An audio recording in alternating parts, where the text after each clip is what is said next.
ज्याला वाटतं आपली प्रगती व्हावी त्यानं विरोधकाला मोठं कधी करायचं नाही. आता तुम्ही मोठ्यांकडून राजकारण शिका.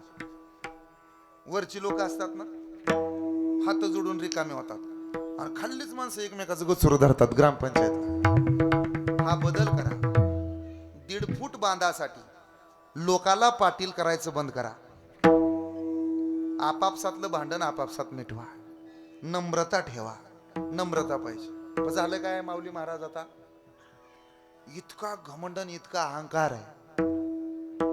त्याला लोक म्हणतात रामभाऊ जरा सरत घ्या. रामभाऊ म्हणतो सरत, आणि आपण आजची 40 एकर होते सरत.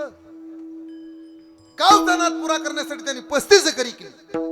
राहिलेली 5 एकर फुकीन, पण गावचा पाठ आहे. इति चांडाळ चौकडी प्रकरण अध्याय क्रमांक 2 श्रीरामभाऊ वाच.